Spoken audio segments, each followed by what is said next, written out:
Hi, I'm Kurt Elder of Energy Effects Fitness Consultants, and it's Wednesday, so you know what time it is? Midweek motivation. Now, what I want to share with you this week actually came to me while I was training today with my client. Now, you might think, what's the big deal?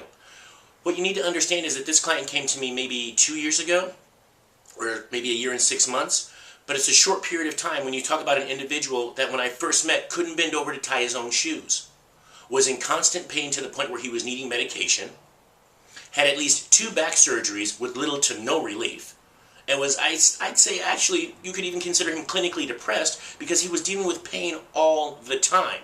And now he's training with me. And if you know anything about the way I train, it's intense. I train as though the gym is going to close the next day. It's all out, it's intense, it's no BS. We do deadlifts, we do squats, we do chest press, we do lunges, we do walking lunges with weight. The point is that there's really no limitation to what this individual can do now.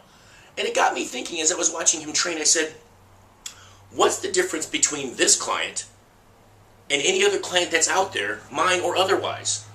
But then it took me to another point and I started asking myself this. What's the difference between success and frustration? The real difference is commitment.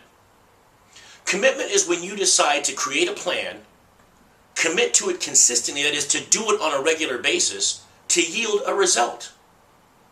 Now, I don't know about you, but I don't think anyone plans to fail. No one wants to grow up to be mediocre. No one likes being frustrated. But I think in this day and age of reality TV and instant gratification, I think a lot of us forgot what it takes to be successful. I think a lot of us have forgotten it's not an easy path. It's not instant. It takes time. It's inconvenient sometimes. There's a lot of drudgery involved. But commitment to a plan consistently is what yields results. It's what gets you to be successful. Now, maybe you don't want to be a professional football player. Maybe you don't want to change the world through an invention. But I bet you do have some goals that you'd like to achieve. How's that going for you? Are you achieving them? For those of you that are, I suspect you're committing to your plan consistently. And for those of you that are not successful at it or not making the headway you'd like, take a look at your plan.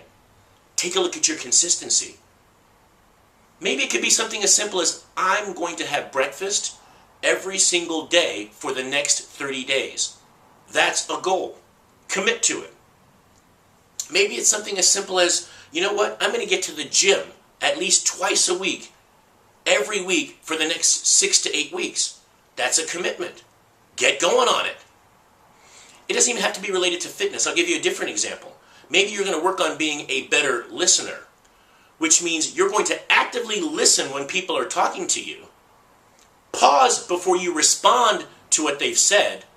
And prior to giving your response, you're going to paraphrase back to them so that they know you heard them. So it's not just about fitness, it's about life. The question is, are you committed to your success? Or are you committed to comfort? Now go out and get it done.